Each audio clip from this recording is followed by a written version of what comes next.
Hello student, मैं मजीद sir. आज हम लोग जेक बोर्ड का 10वीं क्लास का टर्म 1 के लिए एसएसटी यानी सामाजिक विज्ञान का सेट 2 सोल्व करेंगे। इससे पहले मैंने एसएसटी का सेट 1 अपलोड कर दिया हूं। जिसने भी अभी तक वो वीडियो नहीं देखा है वो वीडियो देख लें, और यदि आपको ऐसे ही और वीडियो चाहिए तो लाइक, शेयर और सब्सक्राइब करते रहें। तो चलिए अब वीडियो शुरू करते हैं। पहला प्रश्न, 1789 यानी 1789 ईस्वी में फ्रांस की क्रांति के समय किसका शासन था? तो फ्रांस की क्रांति के समय लुई 16 यानी लुई 16वां का शासन था। तो इसका आंसर हो जाएगा ग। पहला का आंसर हो जाएगा ग। दूसरा प्रश्न, द स्पिरिट ऑफ लॉ नामक पुस्तक का लेखक कौन था? तो द स्पिरिट ऑफ लॉ नामक पुस्तक का लेखक मॉन्टेस्क्यू था। तीसरा नंबर प्रश्न, यह कथन किसका है, जब फ्रांस छींकता है तो बाकी यूरोप को सर्दी जुकाम हो जाता है? तो ये कथन मेटरनिक का था। तो 3 का आंसर हो गया क। 4 नंबर प्रश्न, जर्मनी का एकीकरण कब पूरा हुआ? तो जर्मनी का एकीकरण 1871 ईस्वी में पूरा हुआ, इसीलिए 4 का आंसर होगा ग। 5वां नंबर प्रश्न, फ्रेडरिक सोरियू कौन था? तो फ्रेडरिक सोरियो एक फ्रांसीसी चित्रकार था, इसीलिए इसका आंसर हो जाएगा 5 का क। 6 नंबर, गांधी जी ने दक्षिण अफ्रीका कब गए? गांधी जी दक्षिण अफ्रीका कब गए? तो गांधी जी दक्षिण अफ्रीका 1893 ईस्वी में गए हैं, 1893। अगला प्रश्न, चौरी चौरा में हिंसात्मक घटना कब हुई? तो चौरी चौरा में हिंसात्मक जो घटना हुई थी वो 5 फरवरी 1922 को हुई थी। तो 7 का आंसर हो जाता है क। 8 नंबर प्रश्न, रोलेट एक्ट कब पारित हुआ? तो रोलेट एक्ट 1919 में पारित हुआ था, इसीलिए 8 का आंसर हो जाएगा ख। 8 का आंसर हो जाएगा ख। 9 नंबर प्रश्न, वंदे मातरम गीत किस पुस्तक से लिया गया है? तो वंदे मातरम जो गीत है वंदे मातरम, ये आनंद मठ नामक पुस्तक से लिया गया है। तो इसका आंसर हो जाएगा ए यानी क। 9 नंबर का आंसर होगा क, आनंद मठ। अगला प्रश्न है, बापू किन्हें कहा जाता है? ये तो सभी जानते हैं कि बापू महात्मा गांधी जी को कहते हैं, इसीलिए इसका आंसर हो जाएगा ख। अगला प्रश्न, 11वां नंबर प्रश्न है, समाप्यता के आधार पर संसाधन कितने प्रकार के होते हैं? तो समाप्यता के आधार पर संसाधन 2 प्रकार के होते हैं। तो 11 का आंसर होगा क। 12वां नंबर प्रश्न, निम्नलिखित में किस राज्य में सीढ़ीदार खेती की जाती है? तो ये उत्तराखंड में है, क्योंकि उत्तराखंड ऐसा जगह है जहाँ पहाड़ी इलाका है, तो पहाड़ों पे सीढ़ी नुमा खेत बनाया जाता है, इसीलिए 12 का आंसर हो जाएगा घ।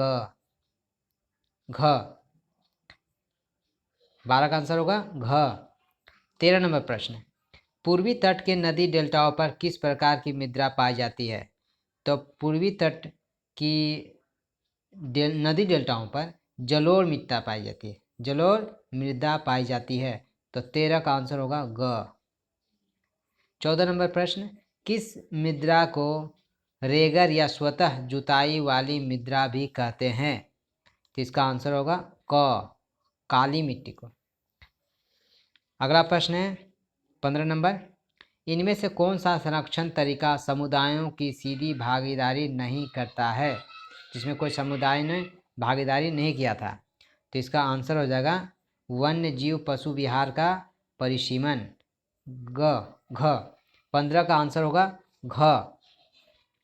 16 नंबर प्रश्न, भारत जैव विविधता में समृद्ध देश है, विश्व की कितनी प्रतिशत उपजातियां भारत में पाई जाती है?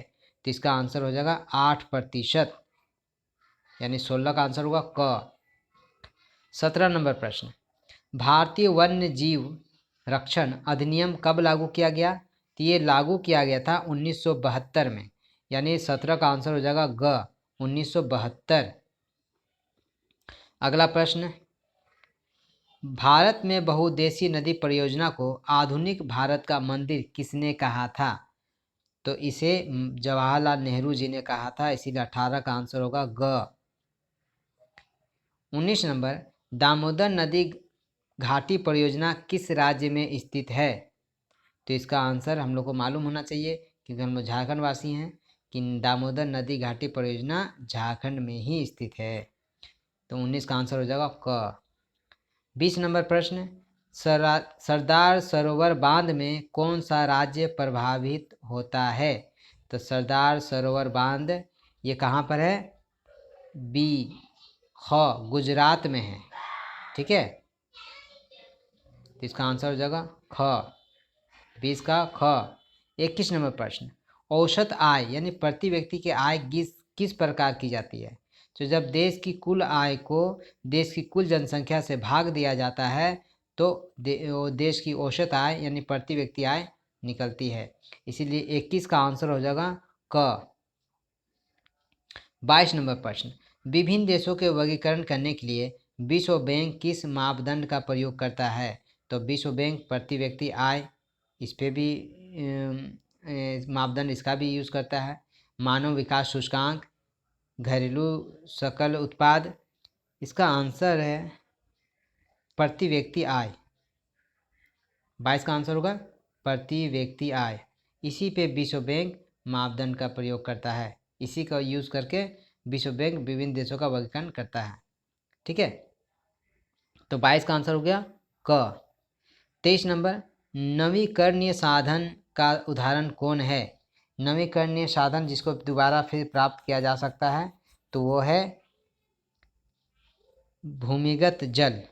कौन है? भूमिगत जल, क्योंकि कोयला दोबारा नहीं आएगा, पेट्रोल दोबारा नहीं मिल पाएगा।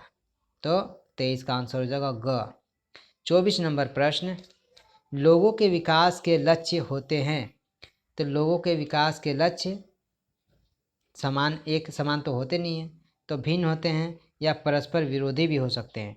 तो 24 का आंसर होगा ख। 25 नंबर प्रश्न, रामू एक किसान है जिसने अधिशेष गेहूं को एक आटा मिल के मालिक को 10 रुपये प्रति किलोग्राम से दर से बेच दिया। मिल मालिक ने बिस्कुट कंपनी को आटा 15 रुपये प्रति किलोग्राम की दर से बेच दिया। बिस्कुट कंपनी ने आटे के साथ चीनी एवं तेल जैसी चीज़ों का उपयोग कर बिस्कुट के 4 पैकेट बनाई और बाजार में उपभोक्ताओं को 80 रुपया में यानी 20 रुपये प्रति पैकेट बिस्कुट बेचा। ठीक है, 4 पैकेट 80 रुपये में, यानी एक पैकेट का दाम 20 रुपये है। और ये सिर्फ कन्फ्यूजन करने के लिए दिया है क्वेश्चन में, इसमें इसका रुपया से कोई मतलब नहीं है। तो सकल घरेलू उत्पाद की गणना में उपयुक्त में से किस वस्तु के मूल्य को लिया जाएगा? तो इसमें बिस्कुट का मूल्य को लिया जाएगा। ठीक है, तो 25 का आंसर हो जाएगा घ। विनिर्माण की क्रिया किस क्षेत्र का भाग है? तो विनिर्माण की क्रिया जो है वो द्वितीयक क्षेत्र का भाग है। 26 का आंसर हो जाएगा ग। 27 नंबर प्रश्न, अनीता एक साड़ी की दुकान में काम करती है जहां सवैतनिक अवकाश का कोई प्रावधान नहीं है, जबकि सीता एक सरकारी अस्पताल में नर्स का काम करती है जहां उसे वर्ष में कुछ दिन सवैतनिक अवकाश मिलता है। इन दोनों में किसका कार्यक्षेत्र संगठित और किसका असंगठित है? तो इसमें सीता जो नर्स है जिसको छुट्टियां भी मिलती है लेकिन वेतन के साथ मिलती है छुट्टियां, तो सीता जो है संगठित है और अनीता जो है उसे छुट्टियां अगर मिलती भी है तो उसको वेतन उसका काट लिया जाता है, इसीलिए वो असंगठित है। तो इसका आंसर हो जाएगा 27 का जो आंसर होगा वो होगा ए, अनीता असंगठित है और सीता संगठित है। तो 27 का आंसर होगा क। 28 नंबर, अंतिम वस्तुओं के मूल्य में मध्यवर्ती वस्तुओं का मूल्य डैश होता है। तो इसका आंसर हो जाना चाहिए पहले से ही शामिल होता है। ठीक है, 28 नंबर हो गया। 29 नंबर प्रश्न, राष्ट्रीय ग्रामीण रोजगार गारंटी अधिनियम कब अस्तित्व में आया? तो ये आया 2005 में। ठीक है, तो 29 का आंसर हो गया क। 30 नंबर प्रश्न, भंडारण को किस क्षेत्र में शामिल किया गया है? तो भंडारण को तीर्थक यानी सेवा क्षेत्र में शामिल किया गया है? तो 30 का आंसर हो गया ग। 31 नंबर प्रश्न, संघीय शासन व्यवस्था के संबंध में किम निम्न में कौन असत्य है, यानी कौन इसमें गलत है? तो ऑप्शन आप पढ़ लीजिएगा। इसका आंसर जो है वो डी होगा, अदालतों को संविधान और विभिन्न स्तर के सरकारी के अधिकारों की व्याख्या का अधिकार न होना, यह असत्य है। अगला प्रश्न है 32 नंबर, बेल्जियम में फ्रेंच भाषा बोलने वाले का प्रतिशत कितना है? तो इसका है 40% है।